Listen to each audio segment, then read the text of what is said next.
non? Bon.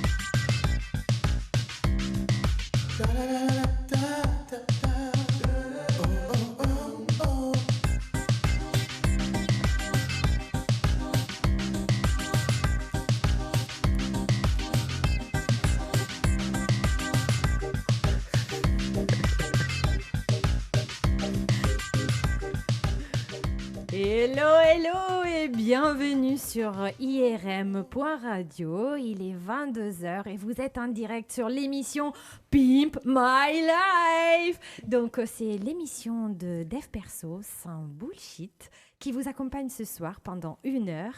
Et d'ailleurs, comment allez-vous pendant ce confinement ? Est-ce que ça va ? Est-ce que vous êtes prêts pour ce soir ? Parce que nous avons un programme des puta madre ever. Nous sommes là pour vous soutenir. Et aujourd'hui, nous allons parler de comment arrêter d'avoir peur du jugement des autres. Et d'ailleurs, nous avons le plaisir de réaccueillir pour la 2e semaine, parce que son cœur est resté là pendant 1 semaine. Il était là, vraiment, son cœur, il était comme ça, en fait. Il était grave comme ça, son cœur, il était là. Boum boum, tu chasses le bruit, non? C'est ça. Je veux que tu fasses boum boum, parce que voilà. Voilà. Wow. Ça, c'est le cœur de qui? Vous allez vous demander à la maison, c'était le cœur de qui? C'est le cœur de Moshe Aaron. Bonsoir. Merci Aurora, Mégane et Idriss.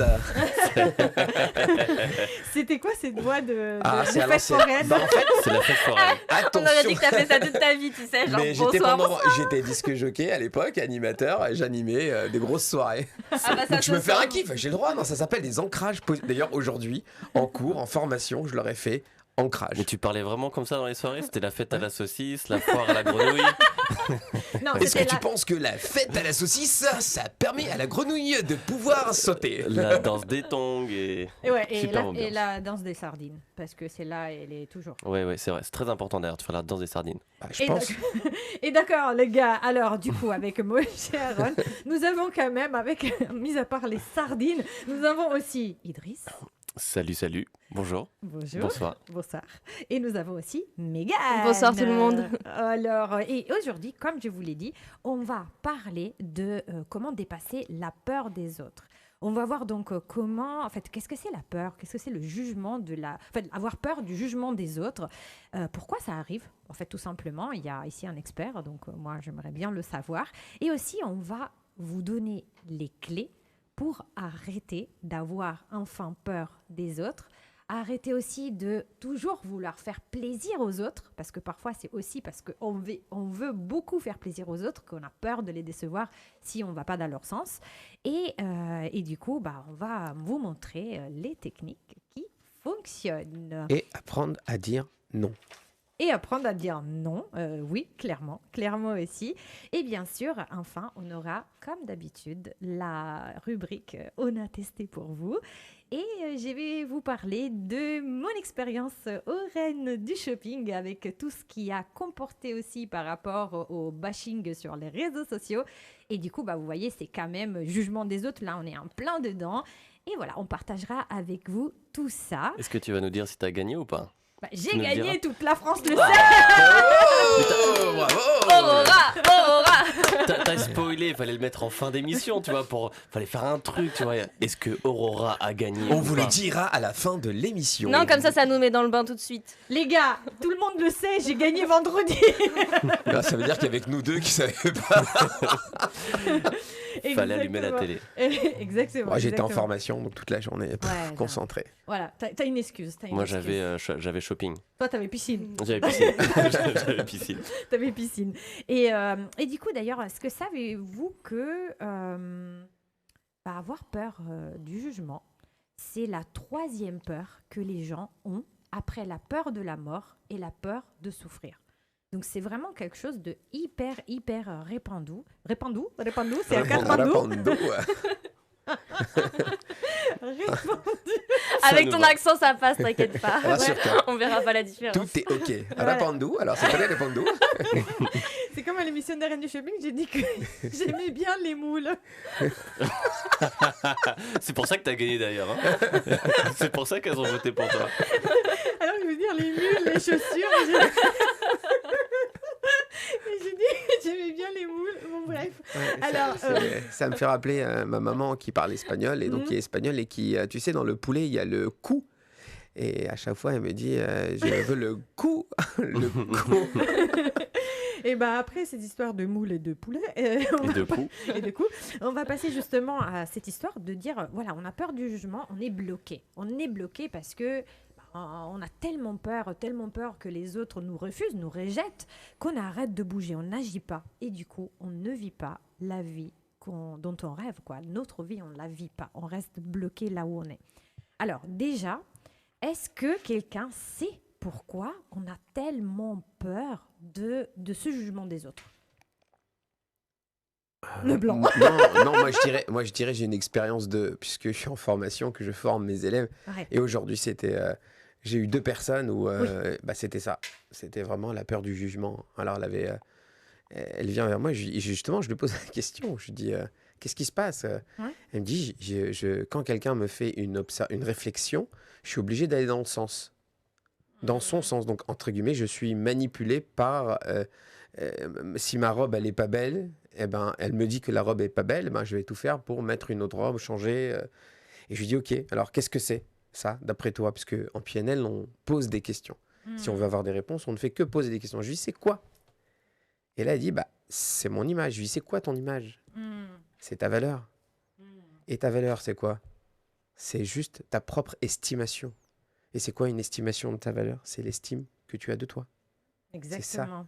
j'ai une référence. Vas-y, balance. Tu vas voir mon niveau. Je veux... Ah bah voilà, oui. La Reine des Neiges. La Reine des Neiges. La Reine des Neiges. La Reine des Neiges. Ça, alors là, tu l'as vu au moins. Oui, bien sûr. Ok. Et tu connais la musique par cœur aussi. Ah bah oui. Voilà. Mais alors, la Reine des Neiges, c'est ça. La Reine des Neiges, d'ailleurs, au moment où elle chante cette musique libérée, délivrée, elle se délivre justement du regard des autres parce que toute sa vie, son enfance, tu vois mon niveau, hein? Et je te Énorme. prends-le au premier degré, toute sa vie, son enfance, etc. Et justement, on l'a enfermée dans ce qu'elle ne voulait pas être, justement. Son pouvoir, il a été vu comme une malédiction par ses parents, par son entourage, et on l'a caché de tout ça. Et il y a un moment donné où elle a explosé, elle en a eu marre, elle a pété un plomb et elle s'est libérée.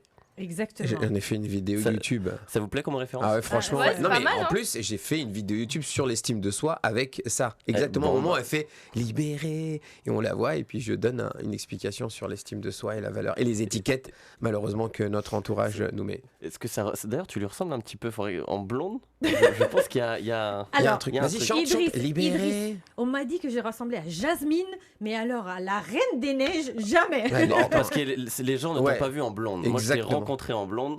Il faut qu'ils te voient Non, en ça, blonde. Il y a bon, 2 ça. semaines. Il y Ah a oui. 2 semaines, si vous regardez le Twitch, C'est il y vrai. a 2 semaines, Aura est en blonde. Vas-y. Libérer. Non. Allez, vas-y. S'il te plaît. S'il te plaît, laisse-moi tranquille. Laisse-moi tranquille. Allez. Alors, Un oui, bandeau. en fait, ce qui se passe, c'est que l'être humain a un fort besoin d'appartenance.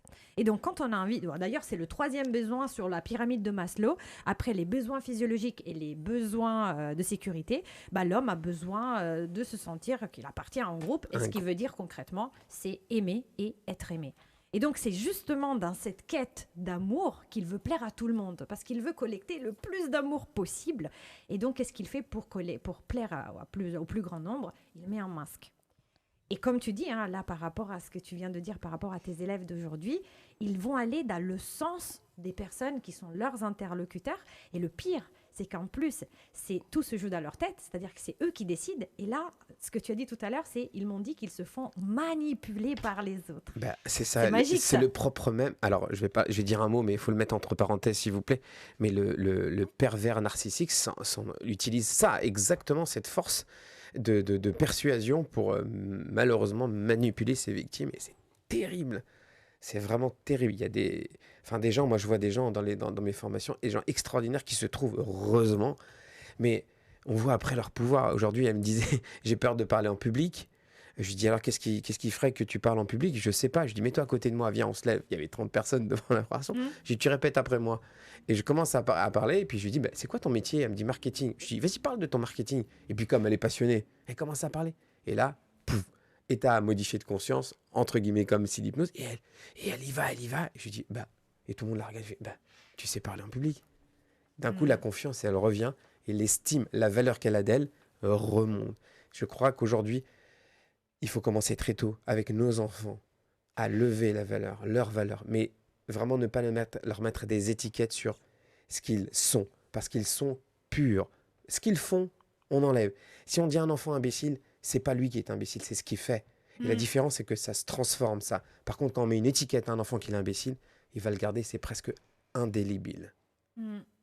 Ça, donc tu parlais des besoins justement. En fait, on parle de besoin de connexion. Faire un besoin, c'est pas seulement un besoin d'amour, c'est un besoin de se sentir connecté aux gens. T'as des rares personnes qui ont ce besoin d'aller s'isoler. Et donc massivement, en fait, la plupart des gens, ils ont besoin d'être connectés aux gens.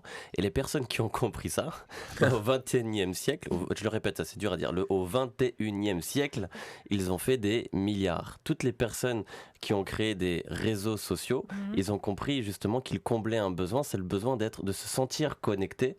Et au travers des réseaux sociaux, ce qui est incroyable, c'est qu'ils ont répondu à tous ces besoins avec un terme que vous avez cité juste avant, c'est avec une parfaite manipulation des choses, parce que au travers des réseaux sociaux, il n'y a pas plus ouf comme outil pour justement avoir ce challenge, être manipulé justement par rapport au regard des gens. C'est là où le terme selfie a pris tout son sens, etc., etc. Besoin de reconnaissance. Après, le travers des réseaux sociaux, c'est qu'on est connecté quand même, mais pas souvent dans l'authenticité. On est connecté beaucoup dans les apparences. Mais c'est justement comme à cause du regard des autres qu'on réagit justement avec manque d'authenticité. Parce que si on agit pour soi, en général on est authentique. Si on le fait pour les autres, on le fait en général avec certains filtres. Ouais, exactement. Ouais. Et en plus, là, ce qui se passe avec les réseaux sociaux, c'est que tout à l'heure, Moshe, tu parlais de valeur de soi et d'estime de soi. L'estime de soi, elle continue de baisser et de baisser parce que quelque part, on va tout le temps se comparer à des modèles qui sont inatteignables. Parce que, comme on le sait, je veux dire, il n'y a pas une seule influenceuse qui retouche zéro ses photos, même si c'est la couleur, etc. Tout est retouché. Voire après des personnes qui se modifient clairement, se gonflent des parties du corps, etc., à tel point qu'on ne les reconnaît pas quand on les rencontre en vrai. Et du coup, le fait de se comparer tout le temps à des personnes qui ne sont pas en réalité des vrais modèles fait que nous, par rapport à ça, on se sent des petites merdasses. Non, mais surtout que tu peux ne jamais atteindre ton objectif d'arriver à cette personne puisqu'elle n'existe pas. Exactement. Donc c'est encore pire. On nous fait croire des choses, mais enfin c'est terrible. Aujourd'hui, c'est pour ça que je dis souvent qu'on est, je l'ai dit la semaine dernière, qu'on était sous hypnose non-stop et qu'on essaye de se réveiller. Mais c'est tellement important de savoir qui on est. Et puis ça change tellement tout, même sur nos chemins de vie, perso, pro, mais beaucoup perso, par rapport aux conjoints, par rapport aux enfants. Sinon, on essaye d'imiter des gens qu'on voit à la télé, d'imiter des gens qui n'existent pas finalement. Oui, puis tout le monde n'a pas la même échelle de la normalité. Ça dépend de la culture, de l'éducation, des repères, de comment on a grandi. Et il faut jauger aussi. On parlait tout à l'heure, tu parlais de méditation, mais c'est tellement important de se reconnecter à soi. Aujourd'hui, les gens qui... D'ailleurs, il y a une étude qui a été faite sur les gens qui prient, entre guillemets, qui vivent beaucoup plus longtemps que les gens qui ne prient pas. C'est vrai, c'est par rapport à la reconnexion à soi. Ils prennent un temps pour eux. Je parle dans la forme. Moi, je ne rentre pas dans le fond, c'est pas le lieu. Mais ce qui est important, c'est la forme. Tu reprends un moment pour toi. Et d'ailleurs, quand on parle avec des gens, qu'on accompagne des gens en coaching, c'est tellement top quand tu leur dis, t'as pris un moment pour toi. Ah non, j'aimerais tellement. Et en fait, les gens, quand ils fument, la cigarette, c'est une pause pour eux.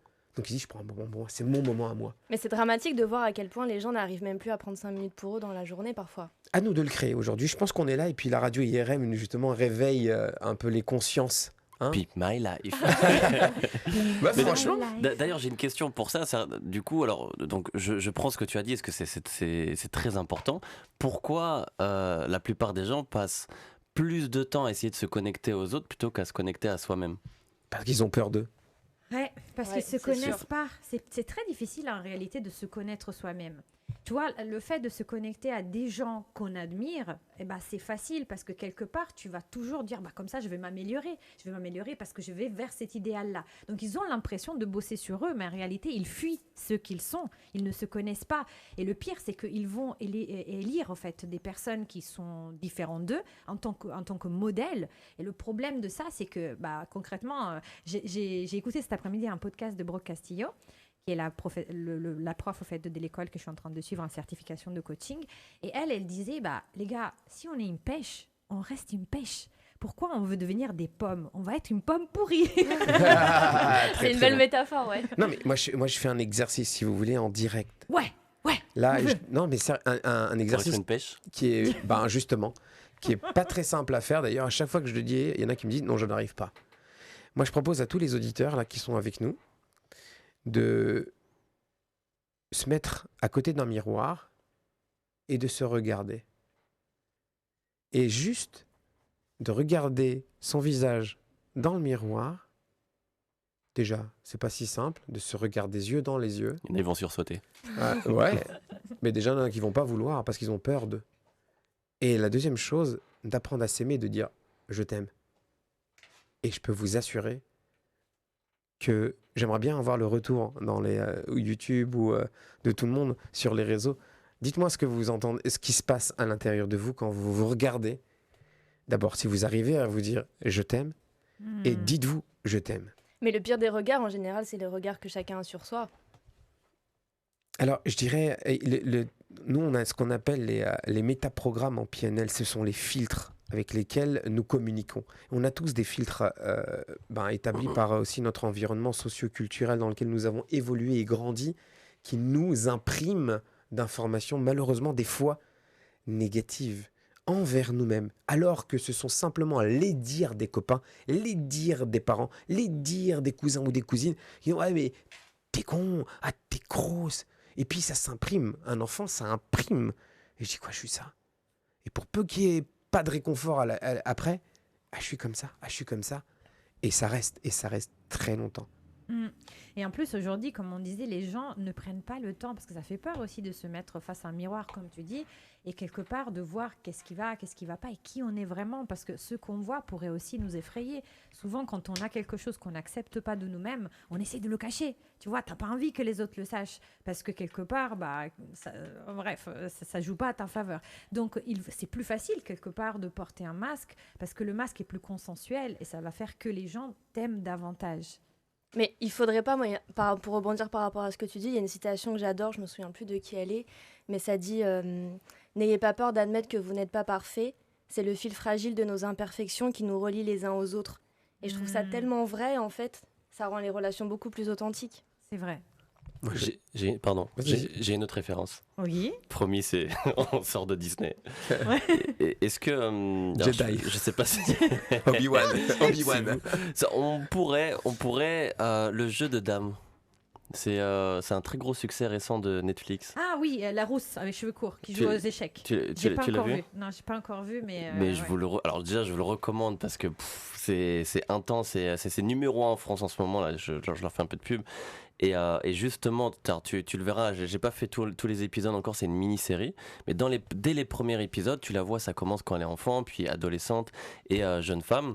Et donc, tu as cité en 2 mots donc une jeune femme rousse qui est une génie des jeux d'échecs précisément, mais tout le monde dans son éducation veut la mettre à une autre place. Plutôt aller faire des trucs pom-pom girl, plutôt faire ceci. Enfin, les jeux d'échecs, surtout à cette époque, c'était dans les années 1960 et quelques, c'était pour les hommes. Il n'y avait pas de femmes dedans. Et donc tout le monde, ses parents adoptifs, etc., son orphelinat voulait la mettre sur une autre place. Et ça a été le challenge dans cette histoire. Ça a été que justement elle combatte pour trouver sa propre place. C'est un peu aussi, c'est sûrement pas aussi profond que cette série parce qu'elle a l'air quand même de bien cartonner, mais toujours, là on commence sur les références Netflix, mais aussi... On voit nos occupations. Exactement. Confinement. On lit beaucoup aussi, il y aura des livres après, restez connectés. Confinement. Et il y a Enola. Si, c'est ça, Enola. Ouais, c'est la sœur de Sherlock Holmes. Je sais pas si vous avez vu le film, et c'est un peu pareil, c'est la sœur de Sherlock Holmes, vraiment Sherlock Holmes, c'est le Sherlock Holmes qu'on connaît. d'Arthur Conan Doyle. Et au fait, elle, c'est la sœur et elle raconte son histoire d'une fille qui était éduquée par sa mère à être totalement différente de ce qui étaient les jeunes filles à l'époque. Donc, c'est quelqu'un qui est éduqué aux arts martiaux, qui est éduqué à tout, vraiment un truc qui n'avait rien à voir avec la choucroute de l'époque. Et elle, pareil, elle ne veut pas en fait rentrer dans le... je vais bien le dire, le moule. Le moule, là, c'est le bon mot, là. Pourquoi Tu peux tu le as dire. peur de ce mot? J'ai très peur. Est-ce que tu veux qu'on en parle? On peut en parler de cette image. Qu'est-ce que ça représente pour Laissez-la toi? tranquille. Alors, une jolie chaussure de Cendrillon pour une mule.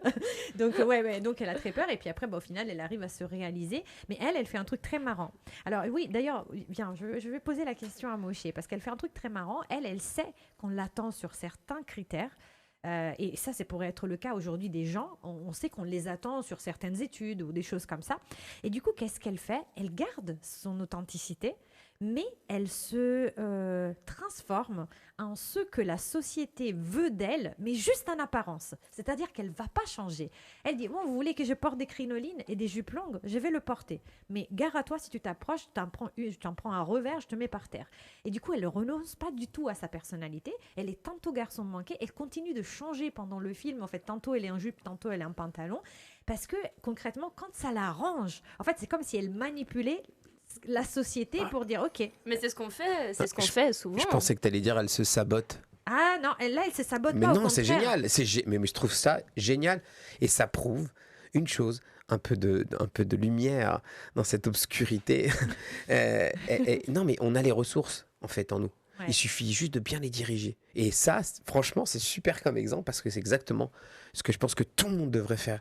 Et réussir à se brancher à ses propres ressources et puis jouer avec ça. C'est être un caméléon, en fait, s'adapter, mais tout en restant soi-même. Exactement. Et bon, maintenant, peut-être à une époque, elle était obligée d'avoir ce qu'on appelle loyauté familiale qui malheureusement fait des dégâts. Mais elle a respecté d'un côté la loyauté familiale et elle s'est respectée elle-même en étant elle-même. Je trouve Ouais. ça super. Ouais. Et autre chose aussi qu'on peut dire en fait à vous à la maison, parce qu'on a un petit peu regardé comment faire, parce que parfois en fait se connaître c'est vraiment très difficile. C'est par exemple essayer de regarder quand vous ne portez pas de masque, en fait, quand vous n'avez pas besoin parce que vous êtes au travail, etc. Et vous êtes vous-même, quelle est la partie que vous montrez aux autres, je veux dire les autres qui vous connaissent vraiment. Et c'est là, au fait, quelque part, quand tu n'as pas de filtre, parce que tu as des moments dans ta vie où tu n'as pas de filtre, parce que peut-être tu te sens en confiance, parce que tu sais que tu peux être qui tu es. D'ailleurs, je reprends ce que tu as dit tout à l'heure sur les enfants. Parce que ce que j'essaie, c'est que les enfants, envers les parents, depuis leur plus jeune âge, ils n'ont pas de filtre. Et du coup, les caprices, les côtés chiants, c'est que les parents. Avec les autres, c'est des amours. Est-ce que ça vous est arrivé des Ah, amours? tout à fait, tout Ouais. à fait. Ah, je suis complètement d'accord, mes enfants, c'est pareil. Et on te dit, mais pourquoi l'école, c'est un ange? Et toi, tu dis, non, ça, vous n'avez pas la même, en Mmh. fait. Vous connaissez le proverbe japonais qui dit qu'on a 3 visages? Ah non, vas-y. Non, vas-y. C'est un proverbe qui dit donc qu'on a 3 visages, celui qu'on montre à tout le monde, Ah oui. celui qu'on montre juste à nos amis, à nos proches, à nos familles, et celui qu'on montre à personne. Oui, oui, j'avais entendu. Je savais pas que c'était un proverbe chinois. Japonais. Japonais, pardon. Oui, effectivement, c'est pas un proverbe chinois. Mais ce que je voulais dire, ce que tu disais. C'est parti. Ici, on est précis. Hein. Ah oui, non, mais c'est vrai. Surtout avec ça, faut pas jouer. Mais là, cette semaine, j'ai fait intervenir un ami qui habite à l'île Maurice, qui a créé le Mental Zéro, un truc génial, après la PNL. Et il a fait un exercice à tous les élèves. Et à un moment, il leur a dit, et je vous invite à faire cet exercice. On a dit qu'on est tous nos pensées. Ok, on est nos pensées. Totalement. Ok. Alors là, Maintenant, si jamais tu rassembles toutes tes pensées, donc tout ce que tu es, d'accord, tu le mets de côté. Qui tu es? Oh, le blanc.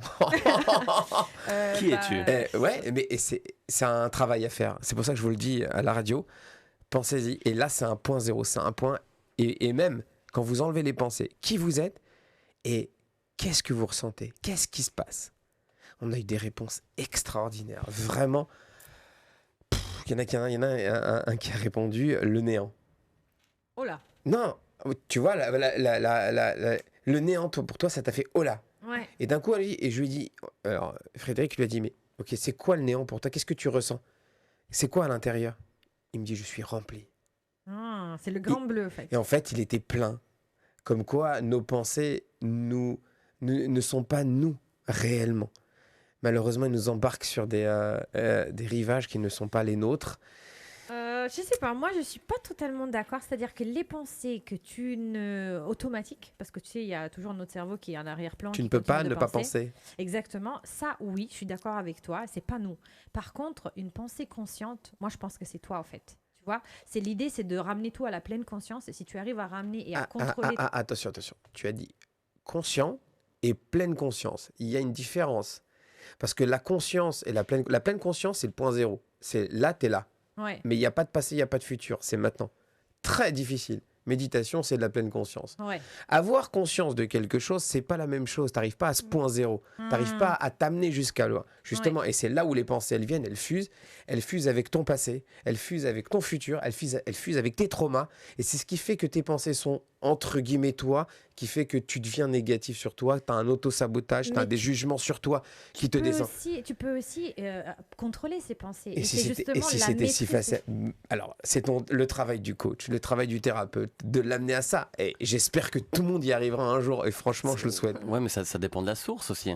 On parle donc passé, présent, futur. Ça dépend de la source. La aurora que tu es dans ton environnement. Donc, pour moi, la source, c'est ça, c'est l'environnement. Si on te prend et on te met ailleurs, on te met dans une autre vie, on te met dans un autre pays avec une autre culture et avec surtout très important d'autres personnes. Donc un cercle proche différent. Tu ne serais plus la même personne et avec des pensées différentes. Ah, bah j'aurais toujours des pensées différentes. Moi, je dis pas ce qui est... en fait, comment te dire? Je dis pas qu'on ne se construit pas en fonction aussi de notre environnement. Pas du tout. Je pense que ça a un fort impact, en fait, l'environnement. Comme d'ailleurs l'éducation, etc. Par contre, ce que je pense, c'est qu'aujourd'hui, si les gens ne sont pas heureux, c'est souvent parce qu'ils ne s'octroient pas d'être heureux et parce qu'ils ne décident pas consciemment d'être heureux. Et c'est très difficile. Moi, je dirais beaucoup plus que ça. Tu peux penser, tu peux décider, mais tu peux rester à ne rien faire. Et la différence, c'est quoi? C'est l'action. Tu dois passer à l'action parce que décider, avoir envie, c'est super. Mais si tu fais rien, il n'y aura jamais rien. Et les gens ont peur de faire. Ont peur d'exister, ont peur de se réaliser. C'est ça la grosse différence. C'est pour ça qu'aujourd'hui, on donne le pouvoir aux gens dans ces formations. Et je suis super content d'abord que tu m'invites. Parce qu'aujourd'hui, le monde, il a besoin de changer. Il a besoin de se retrouver avec soi. Et tout le monde a besoin de se retrouver. Et bien justement, ça revient au fait que tu parles de l'action comme ce qui va changer tout. Et je suis absolument d'accord. C'est grâce à l'action qu'on va produire des résultats. Et du coup, aujourd'hui, on est là justement pour parler de peur des autres, qui est ce qui va nous empêcher de passer à l'action. Donc, Mégane, est-ce que tu sais un petit peu des techniques, des choses qu'on pourrait conseiller aux gens qui sont à la maison, qui voudraient justement ne plus avoir peur du jugement des autres? Proverbe japonais. Chinois. Pardon, jamais. Je voulais rebondir justement sur ce qu'a dit Moshe Aaron par rapport à ça. Un exercice qui peut être intéressant, c'est de mesurer le degré d'insatisfaction qu'on a par rapport à certaines peurs. Je m'explique. C'est important, par exemple, de se poser des questions du type est-ce que j'ose entreprendre de nouvelles choses? Est-ce que je suis totalement satisfait de ma vie professionnelle? Est-ce que j'ai l'impression d'être à ma place? Et de répondre par la positive ou par la négative. Il y a des gens, ça ne va pas du tout les gêner de ne pas oser entreprendre de nouvelles choses. Auquel cas, c'est OK. Et voilà. En revanche, si vous répondez non à la question et que vous êtes très insatisfait par rapport à ça, c'est là qu'il faut travailler justement par rapport à ça. Est-ce que les gens sont honnêtes envers eux? Ah, ça, c'est une grosse question. C'est le problème. Il faut se regarder dans le miroir et se demander. Oui. Et se dire je t'aime. Mais il n'y en a pas beaucoup qui le font. Donc ça, c'est un exercice intéressant à faire, je pense. Après, moi, j'ai fait aussi la liste des autorisations. Donc ces petites techniques-là, ce sont des techniques qui sont issues du livre J'arrête d'avoir peur. Est-ce que vous connaissez? J'arrête d'avoir peur. C'est une collection. Des neiges, moi. Moi, Jasmine. En fait, les petits livres. Jedi. Les petits Proverbe livres. chinois. Tu vois d'autres niveaux, Mégane. Avec nous, tu vois le niveau. Hein. Bruce Lee. Non, mais c'est bien aussi, c'est des bonnes références.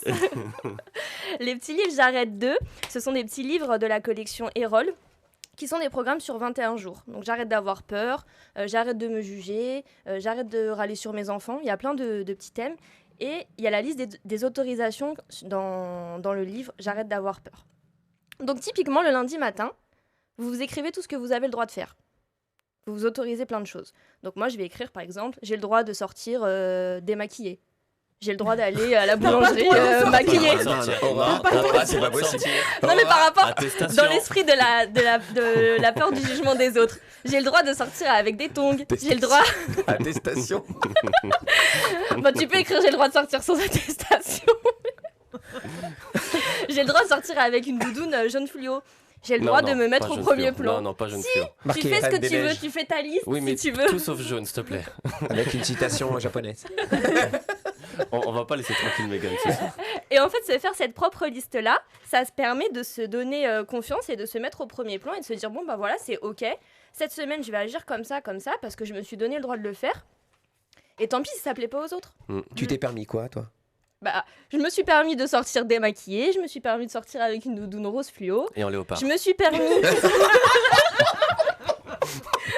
Alors, il y a eu un petit sujet sur est-ce que c'est guépard ou léopard. Je pense que c'est guépard. Bon, vous répondez sur... Alors, les gars, depuis la maison, Hashtag. si vous voulez regarder le haut de Mégane, allez sur Twitch.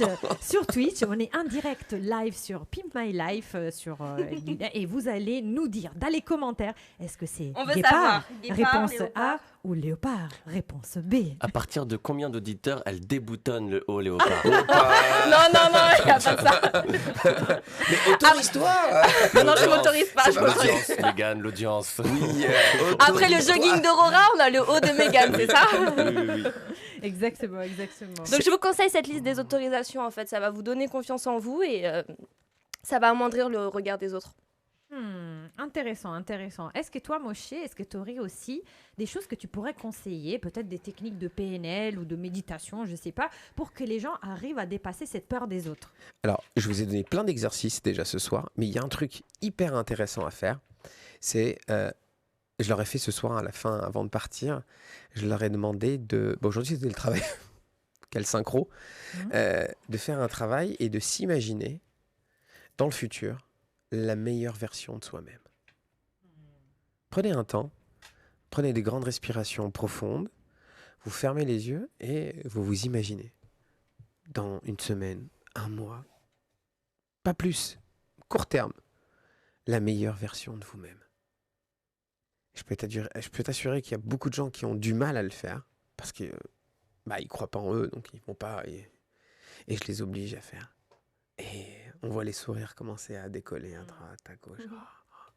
Comme s'ils y croyaient, mais ils le voient. Vous savez que comme il n'y a pas de différence entre l'imagination et la réalité, quand on imagine, on crée notre propre réalité. 30 jours. Moi, dans 30 jours, c'est plus d'abdos et moins de nénés. C'est mon objectif. Si vous voulez regarder les nénés de... Et j'allais rebondir sur un truc. Vas-y, Moshe. Non, c'est bon. C'est la liste tes trucs là, tu peux le faire. Non. Alors ta liste d'autorisation, qu'est-ce que tu vas mettre? Hein, moi Ta liste d'autorisation. Autorise-toi. Moi, franchement, je m'autorise tout. Ah, vraiment. Franchement, c'est justement, c'est liberté totale. Non, c'est important de faire ce que j'ai envie de faire. Et il y a un moment, comme je vous ai raconté la semaine dernière mon histoire sur l'école, depuis, j'ose. D'ailleurs, j'ose, le fameux j'ose, oser. Et vous verrez, ça fait du bien, franchement. Est-ce que vous connaissez le livre L'art subtil de s'en foutre? Oui. De Mark Manson. Oui. C'est un best-seller. C'est génial. Ah, voilà. Alors, moi, j'ose avec le respect de, encore une fois, la pyramide avec mes valeurs à moi, mais j'ose énormément et je passe à l'action. Peu importe, comme je leur dis à tous mes élèves, plantez-vous. À force de planter, on devient une fleur. Et c'est important. Plantez-vous. Franchement, c'est des bons retours. Et on acquiert de l'expérience et on devient qui on est et on devient la meilleure version de soi. Comme la Reine des Neiges. Bon, en fait, il y a un truc, la recette complète, c'est parce que est-ce que c'est un problème d'agir pour le regard des autres? Pas forcément. Ça, on peut. Vas-y, lance le débat. La recette complète, ça peut être un problème si on agit que pour le regard des autres. Mais à partir du moment où on agit, parce que déjà, oui, on le fait pour soi-même, on se sent bien, on est droit dans ses bottes, etc. Mais aussi, on a envie de plaire, on a envie de satisfaire aussi Alors le la regard question, elle des serait autres. plutôt, est-ce que le fait de plaire aux autres, ça me sert? Ouais, ou alors vraiment, parce que des fois, on aborde un sujet toujours dans l'extrême. Dans son extrême. Et effectivement, tu as des personnes qui se disent, oui, effectivement, j'agis pour le regard des autres, mais je le fais avant tout pour moi aussi. Alors qu'est-ce qui fait qu'on en parle dans l'extrême? Parce que, je sais pas, parce qu'on prend toujours un angle. Quand on aborde un sujet, on prend toujours un angle un petit peu trop fermé. Quand je dis on, c'est d'une manière générale, peu importe la thématique. En C'est général. ouais, on prend un seul angle. Et l'idée, c'est d'essayer de voir en fait différents angles. Et il y a ce cas de figure, effectivement. Est-ce que c'est ce serait dans l'autre sens? Tiens, par exemple, là, on parle la thématique, c'est la peur du regard des autres, c'est ça? C'est ça.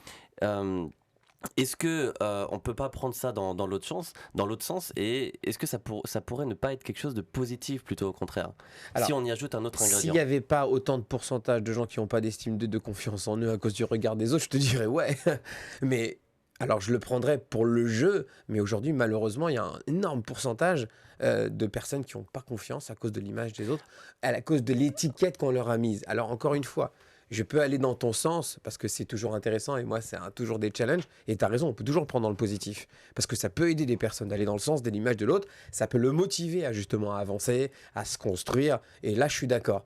Mais malheureusement, dans la majorité des cas, c'est pour détruire, c'est pour se faire manipuler. Et Moi- il y a beaucoup de cas comme ça. Mais je prendrais le challenge justement pour construire des personnalités. Après, si on n'est pas soi-même sur le long terme, ça va poser problème de toute façon. Exactement. C'est Moi, vraiment le problème du long terme après. C'est ça. Moi, en fait, c'est ça. En fait, est-ce que que tu veuilles aussi plaire aux autres, je pense que ça, comme on l'a vu, c'est le besoin d'appartenance. On a envie de ça. Parce que c'est pas négatif Non, c'est pas de plaire aux négatif. autres. Par contre, ce qui est Ça négatif, c'est dépend si qui. tu transformes qui tu es vraiment, si tu n'es pas authentique quand tu vas envers les autres pour leur plaire. Parce que si toute ta vie, tu vas porter un masque, si toute ta vie, si je reprends l'exemple de tout à l'heure, Parle pas de masque en ce moment, tu s'il te fais, plaît. tu fais la pomme. Tu fais la pomme. Au lieu de Entre faire masque, au lieu de moule. au lieu de faire ta pêche, c'est-à-dire que tu es une pêche et tu fais la pomme, et ben qu'est-ce qu'il va se passer? Tu vas pas pouvoir apporter au monde ce pourquoi tu es au monde, et donc quelque part, tu ne vas jamais avoir ce regard et ce besoin. Donc ton besoin d'avoir le regard des autres qui t'approuvent va augmenter parce que tu continues de vouloir être une pomme, et comme tu es pourri comme pomme, les autres ils vont pas te rendre tous tes efforts. Et en plus, tu peux devenir aigri parce que toi, tu luttes pour devenir la meilleure version de la meilleure pomme du monde, mais tu es une pêche. Et donc, tu n'y arrives pas. Et comme tu n'y arrives pas, tu deviens aigri envers le monde parce que tu as l'impression de faire un effort surhumain. Tout simplement parce que tu n'exprimes pas qui tu es de façon authentique. Et tu perds beaucoup d'énergie, beaucoup de force. Ouais. Et de charisme aussi. Parce qu'en général, les gens qui sont charismatiques, ce sont des personnes qui sont elles-mêmes.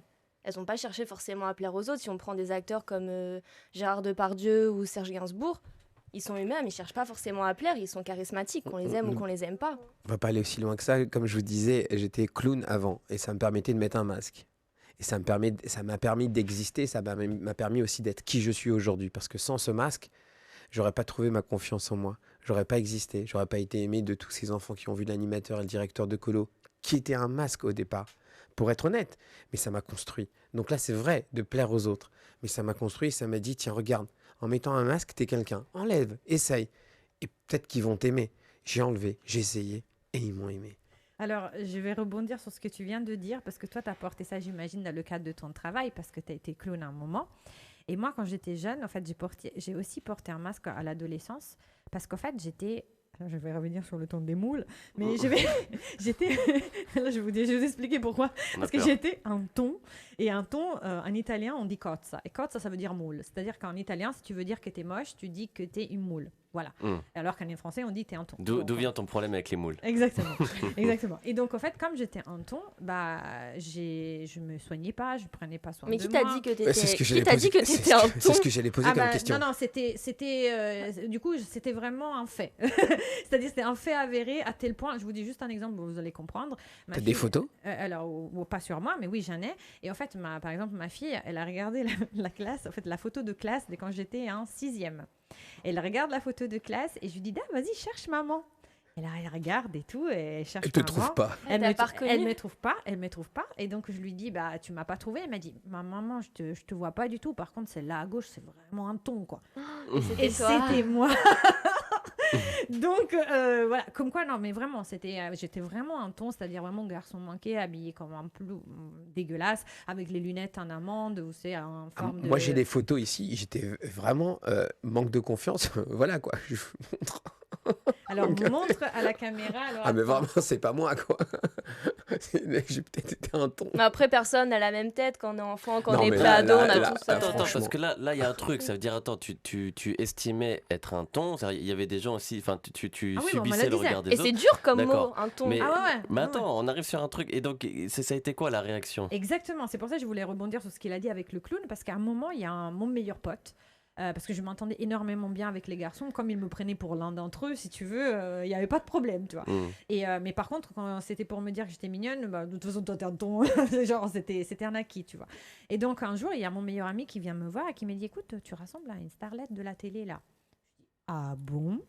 Elle m'a dit, ouais, regarde. Et du coup, j'ai commencé à regarder, j'ai dit, bah ouais, en fait, on se rassemble vachement, c'est juste qu'elle, elle est habillée en femme et moi un ton. Et c'était aussi simple que ça. Donc, Et donc, tu n'étais pas un ton. bah, j'étais mal mise. En fait, c'est qu'en italien, voilà. Et du coup, j'ai commencé à porter le masque, c'est-à-dire que j'ai commencé à m'habiller comme elle, juste pour voir si le regard des autres allait changer et que c'était tout bête, au fait. Est-ce que c'est vraiment ça qui allait changer ça? Dans ma tête, c'était impossible que, vu que je mettais une jupe et je me maquillais, d'un coup, de ton, je passais à une belle fille, tu vois. Alors que elle, c'était vraiment une starlette hyper connue, hyper charismatique, etc. Du coup, je me dis, c'est pas possible. Et bah, ça a marché. Et là, je ne comprenais pas ce qui m'est arrivé. C'est-à-dire que les gens m'arrêtaient dans la rue pour demander des autographes, alors que je disais, mais non, c'est pas moi, parce que c'était vraiment ma sosie. Et du coup, j'ai vraiment commencé à jouer là-dessus, quoi. Je m'habillais telle qu'elle, parce qu'en plus, à l'époque, elle était à la télé, mais elle portait des genres d'uniformes. Et donc, bah, c'était facile, hein. Tu prenais une cravate, une chemise blanche et tu étais habillée comme elle. Mais t'avais l'impression d'être toi-même ou t'avais l'impression d'être un personnage? Alors, j'étais juste moi-même, mais habillée comme elle.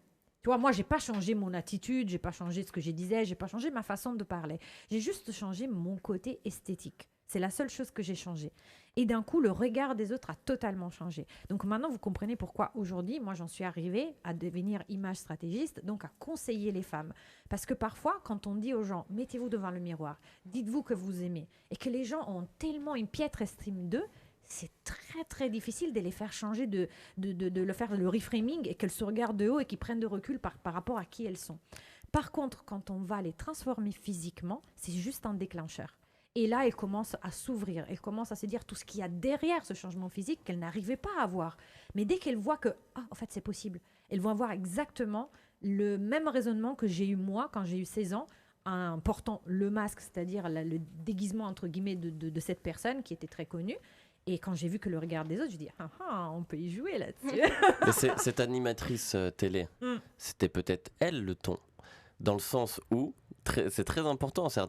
Donc l'image qu'elle avait devant les caméras, la télé, en public, etc. Donc elle avait son image. Est-ce qu'elle était vraiment elle-même ou pas? Je sais pas.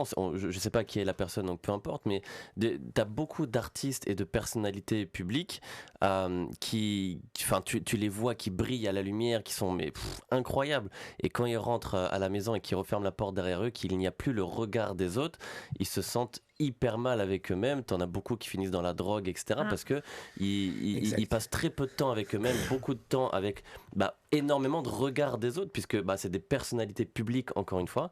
Et quand ils sont chez eux, ils sont ultra mal. Et peut-être que cette dame, c'était une supposition, peut-être que c'était le cas. C'est marrant que tu parles de ça parce qu'en fait, cette fille, elle a été dans une émission. En fait, c'est une émission qui cartonnerait même aujourd'hui à la télé parce que c'était exactement les réseaux sociaux avant les réseaux sociaux. C'est-à-dire que de 14h l'après-midi jusqu'à 16h, tous les après-midi de toute la semaine, sauf samedi et dimanche, tu avais à peu près 150 filles entre 12 et 20 ans, donc vive les pervers qui étaient devant l'écran, et plus tous les ados qui regardaient, qui rentraient des cours qui regardaient. Et donc, il y avait donc ces 150 filles qui étaient habillées en mini-jupe.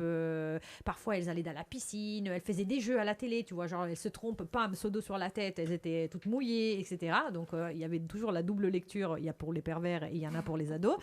Et cette fille, elle faisait des blagues au niveau de la politique italienne, alors qu'elle avait 15 ans. Hein. Donc, moi, quand je vous parle, je dis j'étais ado. Donc, elle avait 15 ans et moi, j'avais 14 ans parce qu'elle a une année de plus que moi. Et donc, elle... Animatrice à 15 ans. Oui, c'était une émission où les plus jeunes avaient 12 ans et la plus vieille avait 20 ans. Wow. Et du coup, la fille, elle faisait des blagues, mais vraiment des blagues un peu déplacées par rapport à son âge, parce que c'était des blagues un peu mûres, tu vois, sur la politique italienne et tout, jusqu'au jour où on a découvert qu'en fait, c'était pas du tout ces blagues. Elle avait une oreillette et tu avais le metteur en scène qui lui dictait ce qu'elle devait dire. Donc, elle était comme un perroquet. Elle répétait tout ce que le gars lui disait. Et c'est pour ça que parfois, elle avait des fous rires. Elle faisait... Et les gens ne comprenaient pas pourquoi elle se fendait la poire toute seule. En fait, c'est parce que ça rentrait d'une oreille et elle devait le ressortir directement. Ça arrive souvent à la télé. Ah ouais, mais là, c'était... Et du coup, et quand c'est sorti à la télé italienne, qu'il y avait toute cette manipulation, parce qu'au début, personne ne le savait. Tout le monde disait, elle est brillante. Elle parle comme une fille qui n'a pas 15 ans et tout ça et tout ça. Et puis après, on a découvert qu'au fait, c'était la fille qui avait réussi le mieux à faire cet exercice-là. Après, elle était excellente. Et quand elle est sortie de là, en effet, elle a plus eu la même reconnaissance parce que d'un coup, elle avait changé d'émission, donc elle avait plus d'histoire d'oreillettes. Et d'un coup, elle est tombée un peu, pas aux oubliettes, mais disons...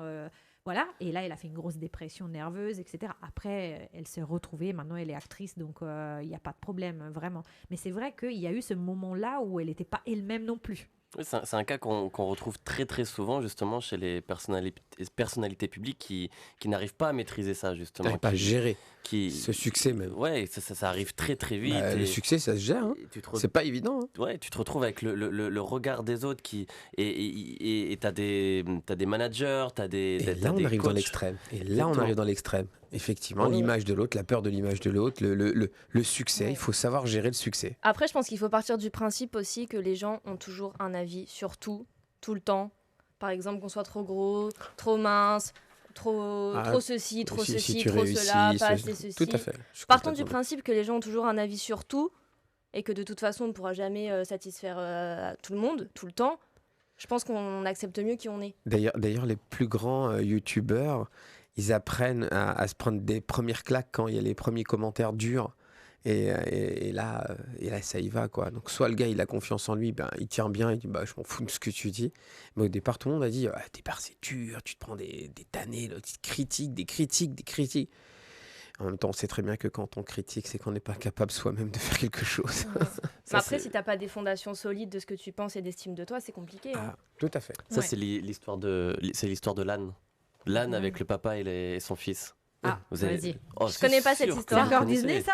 Dis donc, il y a plein d'histoires ce soir, Idriss. Ouais, mais c'est pas dans La Reine des Neiges. Non, et c'est une histoire très simple où tu as le papa avec son fils justement qui rentre à la maison alors avec un âne et donc sur le chemin au début donc son père met son fils sur l'âne et il traverse un premier village et il y a des villageois qui disent c'est honteux, regarde ce fils qui ne laisse pas son vieux père justement monter sur l'âne pour se reposer. Et puis ils entendent ça les vexe et donc ils changent finalement. C'est le papa qui monte sur l'âne et le fils à côté. Et au prochain village, tu entends des villageois dire « Regarde-moi ça, ce père ingrat qui laisse son fils marcher pendant que lui il est tranquille sur son âne ». Et là, ils comprennent pas. Et du coup, juste après, ils montent tous les deux sur l'âne. Et là, au prochain village, les villageois disent justement, mais ils sont complètement fous. Mais regarde ce manque de respect, regarde ce pauvre âne, justement, qui doit porter les deux en même temps. C'est juste inadmissible. Et là, après ce village, là, ils commencent à se poser des questions. Ils en ont marre et ils se mettent tous les deux à côté de l'âne. Et au prochain village, tu entends les villageois dire ils sont complètement stupides, ils ont un âne et ils ne l'utilisent pas.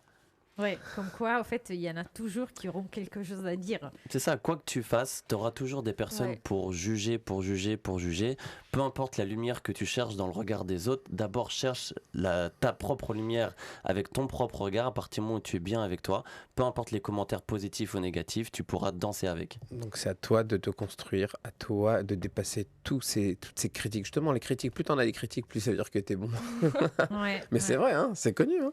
Ouais. Et d'ailleurs, si t'as pas de critique, pose-toi des questions. Ouais, c'est clair, c'est clair. Et bien là, on va passer à la troisième rubrique, les gars. J'ai testé pour vous, on a testé pour vous, la rédaction a testé pour vous. Est-ce que déjà, vous voulez raconter des choses que vous avez testées personnellement pour vous de faire justement du jugement des autres? Moi, je suis partie en voyage toute seule, plusieurs fois dans ma vie, en Indonésie, au Maroc, au Kenya. Ça a été vraiment des expériences extraordinaires. Mais la première fois que je suis partie toute seule, j'ai eu affaire au jugement des autres. C'était vraiment très compliqué. La plupart des gens m'ont dit « Mais t'es folle, pourquoi tu fais ça ?» En France, le En jugement France, de, oui. de tes proches. En Et fait. de mes proches en plus. « T'es folle, pourquoi tu fais ça? Mais t'es bizarre, c'est dangereux, t'as pas d'amis ou quoi ?» J'ai carrément eu des t'as pas d'amis ou quoi, juste parce que les personnes qui se sentaient pas capables, elles, de partir seules au bout du monde, m'ont renvoyé leur peur sur moi en fait. Et je les ai pas écoutées, je suis partie toute seule au bout du monde. Et ça a été des expériences mais totalement magnifiques. Et ça a fait partie des plus belles expériences de ma vie. Ouais. Et ben ça rejoint ce qu'il disait tout à l'heure, Moshe, c'est-à-dire que quand tu vas recevoir des critiques, en fait, ce que les gens disent sur toi, tes critiques, ça en dit plus long sur ce qu'ils sont eux par rapport à ce qui tu es toi, en fait. Ouais, parce qu'en fait, ils projettent sur nous leurs propres craintes et leurs propres croyances, alors que chacun est différent. Leur propre peur, surtout. Ouais. Et ça, c'est difficile de réussir à s'échapper en fait de ça. Et pour certaines personnes, c'est difficile. Et je pense que c'est un exercice qui s'apprend au fur et à mesure des années. Heureusement. Moi, j'ai grâce à la technique de l'enfant intérieur. Alors, dis en plus. Cette fameuse technique, d'ailleurs, pour ceux qui veulent, il y a monenfantintérieur.com. C'est vrai, j'avais oublié. Mais c'est vrai, franchement, pour moi, ça m'a transformé de m'être rencontré avec moi. D'ailleurs, j'ai toujours une photo de moi petit. C'est lui qui m'a sauvé. De faire la paix avec moi petit. On a fait la paix, on s'est réconciliés et toutes les ressources, elles étaient en lui. D'ailleurs... Et ça, c'est une technique de visualisation pour expliquer pour ceux qui nous connaissent après à la maison. La semaine dernière, on a parlé de hypnose ericksonienne, hypnose humaniste. C'est hypnose humaniste, hypnose éveillée, entre guillemets, ou effectivement visualisation. On rentre en état un peu modifié de conscience et on imagine. Je l'aurais fait même tout à l'heure. Mais ce qui m'a marqué ce jour-là, c'est que, et je me rappelle comme si c'était hier, c'est qu'à un moment, dans cet état-là, je vais dans un nuage et puis je vois mon enfant intérieur qui plonge dans les nuages, qui sort, qui plonge. Et il vient, il me fait comme ça. Alors je demande à mon ami thérapeute qui était là avec moi, qui m'accompagnait, l'élève aussi à l'école, parce qu'on était à l'école d'hypnose. Et elle me fait comme ça, mais je lui dis c'est quoi? Elle me dit je sais pas, demande-lui. Alors dans cet état-là, on a des réponses. Donc moi je lui dis c'est quoi? Il me regarde comme ça, il me fait tu mérites. Et c'était la première fois que quelqu'un me disait tu mérites. Donc, et là, ça m'a bouleversé de l'intérieur. Je pensais pas que je méritais, en fait, de mériter quoi que ce soit. Et quand ça vient de l'intérieur, ça bouleverse, ça construit. Et c'est juste énorme. Même tout à l'heure, quand je dis regarde, c'est toi, petite. Vas-y, regarde-toi, toi, petite. Qu'est-ce qu'elle te dit? Elle t'envoie un message et elle me dit, tu vas réussir. Et puis, elles se sont prises dans les bras. Enfin, c'était quelque chose d'énorme. Et c'est vraiment un truc que je vous conseille à tous. Faites-le avec quelqu'un, faites-le sur le site aussi, mais faites-le. C'est hyper important. On peut le faire tout seul? En tout cas, dans ce que je propose, moi, dans monenfantintérieur.com, c'est un audio qui est gratuit, donc vous pouvez tester. Quoi qu'il arrive, le premier, n'achetez pas les autres. Et après, il y a 28 autres liens qu'on achète et c'est un travail sur soi. Ouais, on peut le faire, c'est éveillé. Okay. Donc, il y a des fusibles, il n'y a aucun... Enfin, voilà. C'est vrai que si après, on est accompagné avec des questions vraiment précises sur soi et tout. Mais en général, je travaille beaucoup là-dessus avec l'anneau virtuel quand j'aide les gens à maigrir, puisque c'est l'image de soi qu'on a avant tout et de se réconcilier avec soi. C'est souvent des compensations émotionnelles. Et on travaille là-dessus, puis c'est juste énorme. Intéressant cette technique. Moi, ça m'est arrivé il y a très peu longtemps. Je suis passée à la télé toute la semaine dernière, en fait, de lundi au vendredi pour la reine du shopping. Et c'est clair qu'il y a des gens qui se sont déchaînés sur les réseaux sociaux. Parce qu'en plus, M6, pour faire un peu de base, a pris une partie de mon shopping avant que mon shopping sorte. Donc, ils l'ont diffusé, je crois, dimanche dernier avant le truc. Et dans ce shopping, on montrait une robe que je portais hyper décolletée et hyper courte. Et forcément, c'était genre, elle se fait tacler par Christina, etc., etc. Et les gens n'avaient pas encore vu l'émission. Et ils ont commencé à focaliser sur ces extraits, en fait, qui étaient tournés de façon à susciter des débats auprès des gens qui allaient dire « Ouais, c'est quoi ?» Et en fait, il y avait l'une des filles, et dans l'extrait qui était diffusé avant l'émission, ce truc-là de la fille qui était la concurrente, tu sais, on se commente toutes les unes avec les autres. Elle était au studio, elle voyait mes tenues, elle commentait, et à un moment, elle s'exclame en disant « Ah, elle est trop vieille pour porter ça. » Parce qu'elle avait 22 ans, et voilà, elle disait voilà, « T'es trop vieille pour porter ça. » Et du coup, bah, là, il y a des gens qui ont pris ma défense, des autres qui ont défoncé. Juste une question, elle a dit elle est trop vieille, elle connaissait ton âge? Oui, elle connaissait mon âge parce qu'en fait... C'est une suggestion indirecte en fin de compte. Si on n'aurait pas dit ton âge, peut-être qu'elle n'aurait pas dit ça. Ah bah sûrement, elle me l'a dit même, parce que moi je l'ai vu, tu vois, c'était une concurrente, elle m'a dit jamais je t'aurais donné ton âge.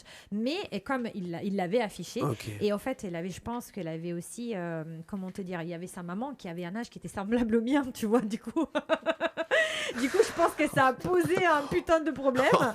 Parce que je pense, pour ses soucis à elle, en fait, c'est pas des soucis, ou des connexions neuronales qui avaient lieu dans sa tête. Du coup, elle a sorti ça. Alors, déjà, puis après, il y a eu tout un débat. Il y avait des gens qui disaient, ouais, elle est trop courte.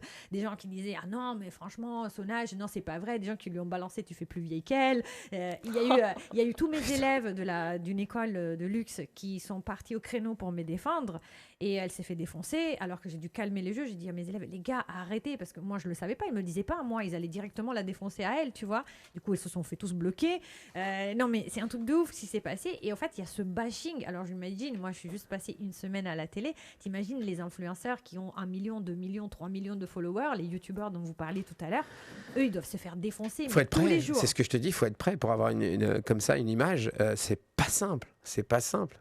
Moi, j'ai toujours dit, même moi, quand je fais un petit peu comme je vous ai raconté l'histoire à l'aéroport, qu'on m'arrête, c'est pas évident. Je pense qu'à une échelle d'1 million, 2 millions, 3 millions de followers, c'est un truc à gérer, c'est un travail. Mais c'est hyper marrant parce que du coup, bah, comme tu disais, en fait, au début, on en a parlé, on ramène tout le temps tout de suite à la valeur que tu te donnes. Donc au final, moi, on me dit ça, on me dit peu me chaud, quoi. En fait, je m'en fous totalement, tu vois.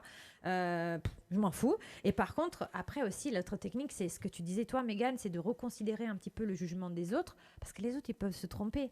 Et là, au fait, les gens qui ont dit, ah voilà, la jupe est trop courte, ils savaient pas que au final, je l'avais pas choisie, cette jupe. On essaye plusieurs tenues avant de choisir celle qu'on va porter pour le défilé. Et donc, je l'avais pas choisie. Et je ne l'avais pas choisie parce qu'elle était trop courte. Donc, au final, les gens jugent, mais ils savent pas, ils leur manquent toujours un mot. En PNL, on dit souvent la carte, c'est pas le territoire. Les gens, ils ont une carte mentale, ils pensent toujours que c'est leur territoire. Le territoire, c'est leur carte mentale. Alors qu'aucun rapport, chacun. Il y a combien de personnes sur Terre? Il y a 9 milliards 7 milliards, je crois. 9 milliards, je crois, on est arrivé, non? J'ai pas eu le temps de tout compter. Oui, on a 7-9 milliards. Elle est trop occupée à regarder la Reine des Neiges. Eh bien, un proverbe chinois disait il y a 7 milliards. Il y a 7 milliards de cartes mentales, en fin de compte. Il y en a beaucoup. Ouais. Il y en a beaucoup et du coup c'est vrai que c'est hyper difficile parce que chacun, comme tu disais tout à l'heure, tu as parlé de filtre, chacun te regarde avec son filtre. Totalement. Et donc, et sa carte donc. Et sa carte. Et donc, ouais, et du coup, bah, forcément, tu peux pas correspondre, etc. Et tu te tapes des jugements, tu te tapes des trucs. Hier soir, j'ai fait un live avec une autre candidate des Reines du Shopping de la semaine d'avant, qui peut-être sera là avec nous la semaine prochaine. Elle s'appelle Caterina. C'est une autre italienne, elle est moitié italienne, moitié française. Et donc, elle va venir ici. Et cette fille, c'est une fille très plantureuse, mais vraiment très plantureuse. D'ailleurs, elle a fait partie des Reines du Shopping curvy. Et s'habille très, très sexy. Elle s'est fait défoncer systématiquement. Et hier, on a fait un live ensemble. Tu avais une hater. En plus, elle m'a dit que c'était une fille, à peu près 50 ans, la dame. Et elle n'arrêtait pas de le dire. Cougar. Et elle a dit, mais non, à un moment, on parlait de fringues. Tu vois, est-ce que tu achètes tes fringues? Parce que voilà, parfois, les filles un peu curvées ont du mal à s'habiller. Elle disait, bah, moi, j'achète sur tel ou tel magazine web, tel e-shop. Miroir. Parce que ici, elle disait, moi, j'habite à la campagne, j'habite à la forêt. J'habite à la forêt, du coup, bah, concrètement, il n'y a pas beaucoup de boutiques. Et t'en as l'autre un commentaire au bois de Boulogne. Oh là là. Ah non, mais c'était un truc hallucinant. Miroir. Exactement. Tout simplement. Et elle me disait, tu vois, celle-là, j'étais voir son profil, elle a 50 longtemps. Je suis sûre qu'elle est méga frustrée. Non, mais c'est triste en plus parce que souvent les gens qui critiquent constamment comme ça, ils sont hyper aigris. Moi, j'ai beaucoup plus de peine pour ces gens-là. Ouais, moi Ces aussi, gens-là, ouais. ils me font de la peine. Mais- Ouais, moi aussi. Tu sais, par rapport à ce que tu demandais tout à l'heure, moi je l'ai subi pendant tellement d'années, le regard des autres, Ah. et j'ai vécu au travers de ça. C'est-à-dire, j'agissais, la moindre action, je la faisais pour le regard des autres. C'est-à-dire, ouais, vraiment, j'ai grandi. Tu vois, ça dévoile Je- c'est je ce qu'on peux- disait je tout à peux- l'heure. Je dévoile, Tu tu te- le veux ou pas? Tu t'autorises pas. Vas-y, la reine des neiges. La Non, reine non, des moi- neiges. Il va Délivré. Mais je vous donne étape par étape, petit à petit. Mais en gros, là, pour vraiment te donner quelque chose par rapport à ce que tu demandais, j'ai grandi au travers du regard des autres. Parce que déjà, alors j'ai toujours manqué de confiance en moi. Je suis quelqu'un de très timide et introverti. Je vais pas vers les gens. Et tout ça a commencé au collège. J'en ai parlé déjà la dernière fois.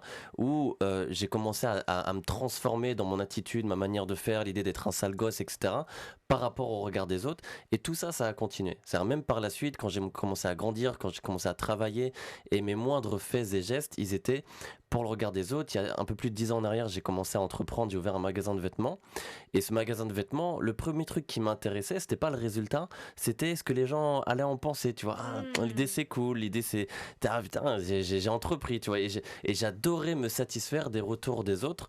Par contre, dès que j'avais une critique, et il y en avait énormément, je le prenais comme une bombe. Et en fait, plus ça allait, plus j'agissais, par exemple, mes achats. Ils étaient en fonction du regard des autres. C'est-à-dire, dès que j'ai commencé à gagner un peu d'argent, tout de suite c'était le matériel. J'ai commencé à m'acheter une très belle voiture, j'ai commencé à prendre une belle montre. Même l'idée en 2011, j'ai commencé à avoir mon premier appartement. Je l'ai pas fait pour mon confort, je l'ai fait et je l'ai choisi par rapport au regard des autres. Quand j'ai choisi, d'ailleurs ma première voiture et mon premier appartement, je le choisissais avec d'autres regards, avec d'autres personnes. Tu as dépassé ça depuis combien de temps? Justement, j'ai deux épopées. C'est-à-dire, j'ai eu cette première épopée, c'était en province, dans une petite ville qui s'appelle Saumur. C'est là où j'ai commencé à entreprendre. Et en fin 2014, j'ai décidé de tout quitter parce qu'il y avait un plafond de verre, enfin, pour tout un tas de raisons. Et j'ai décidé de venir sur Paris. Et en fait, dans cette transition, j'ai tout quitté, mais j'ai aussi tout perdu. Quand je dis tout perdu, c'est... Alors, j'ai perdu mon succès, j'ai perdu beaucoup d'argent, j'ai perdu tout, et je suis reparti dans un reset où je suis arrivé ici à zéro contact, zéro ressources. Je commençais le mois, j'avais déjà plusieurs milliers d'euros de charges, etc.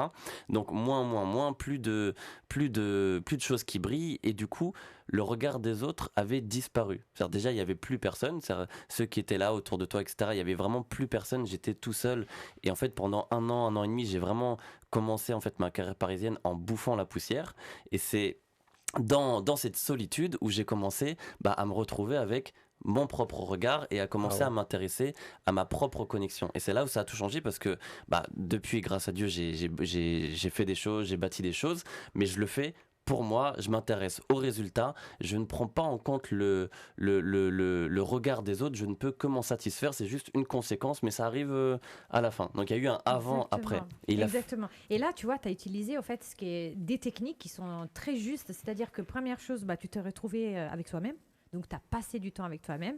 Deuxième chose, tu as été à la rencontre de nouvelles personnes, parce qu'ici à Paris, tu connaissais personne. Oui. Et du coup, c'est ça qui a permis le reset, parce que tu n'avais pas tout le jugement, le bagage que t'avais collé, les étiquettes qu'on t'avait collé quand tu étais dans ta ville d'origine. Et après, je pense que, au fait, le fait de te trouver tout seul, etc., a fait que tu te poses des questions. Pourquoi je suis comme ça? Qu'est-ce que j'aime vraiment? Qu'est-ce que je veux vraiment? Et du coup, de cette façon, en fait, tu t'es détaché de ce que les autres voulaient pour toi et tu te retrouvais toi-même. Exactement. Alors les gars, là on arrive à la fin de cette émission. Moi j'aimerais bien quand même que Moshe Aaron répète où est-ce qu'on peut le trouver pour que vraiment si vous avez envie de faire des cours, en fait, parce qu'il donne des formations en PNL, il puisse justement vous aider, etc. Où est-ce qu'on peut te trouver? Alors déjà le plus simple, vraiment, c'est vous tapez sur Google Moshe Aaron Hypno et vous avez tout, chaîne YouTube, Facebook, Instagram, LinkedIn. Moi aussi, j'ai du mal à Oh dire là là, je sais LinkedIn. pas, j'ai dit- LinkedIn. Ouais, LinkedIn, et je suis absolument partout. Parce que c'est marrant parce qu'il y avait une formation à côté de la mienne et ils sont rentrés parce qu'ils entendaient la musique. Parce que j'ai fait des ancrages positifs, on fait une choré et tout. Enfin, on met l'ambiance, quoi. On s'éclate. Super. Ouais, franchement. Et voilà, donc ça suffit. Là-dessus, vous me trouvez partout. Moshe Aaron, M-O-S-H-E. A-A-R-O-N. Super les gars, et moi comme mot de la fin, je peux vous dire justement, soyez des pêches si vous êtes dépêche. Bravo, merci, Bravo, merci ouais. beaucoup Merci et bonne beaucoup. continuation à vous tous. Merci, bye bye.